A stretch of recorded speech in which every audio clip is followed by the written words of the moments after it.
Hi guys, ఈరోజైతే ఒక quick and healthy recipe చూద్దాము. దానికోసం అయితే ఫస్ట్ మీకు కావాల్సిన ఆనియన్స్, పచ్చిమిర్చి అన్నీ అయితే కట్ చేసుకొని పెట్టుకోండి. ఇక్కడ కీ అండ్ మెయిన్ ఇంగ్రీడియంట్ వచ్చేసి సోయా చంక్స్.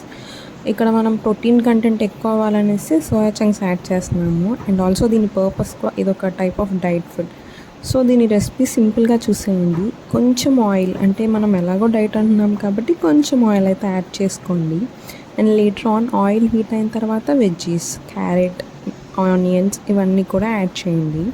ఆ తర్వాత సోయా చంక్స్ కూడా యాడ్ చేసేయండి. బికాస్ వాటితో కలిసి కొంచెం సేపు వేగితే వాటి ఫ్లేవర్ కూడా బాగుంటుంది. సో అందుకని నేను ముందే యాడ్ చేశాను. ఆ తర్వాత కొంచెం కారం కూడా వేసేసి అటు ఇటు తిప్పుతున్నాను. ఫస్టే మనం సాల్ట్ యాడ్ చేయాలి, బికాస్ వెజ్జీస్ అన్నీ కొంచెం మగ్గాలి కదా.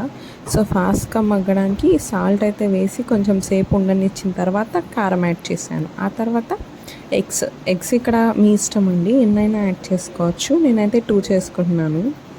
ఆ తర్వాత ఎగ్స్ని వేసేసి కొంచెం హీట్ అయిన తర్వాత మళ్ళీ అటు ఇటు బాగా తిప్పేయండి. అంతే గాయస్, ఈ డిష్ అయితే రెడీ అయిపోతుంది. మీరైతే ఫుల్గా తినొచ్చు గాయస్. అండ్ దీనిలో ఎక్కువ ఫ్యాట్ కంటెంట్ కూడా ఉండదు. టేస్ట్ కూడా ఆసమ్గా ఉంటుంది. నేను పైన ఆనియన్స్ అయితే డెకోర్ చేసుకున్నాను. ట్రస్ట్ మీ గాయస్, డిష్ అయితే మాత్రం సూపర్ ఉంటుంది.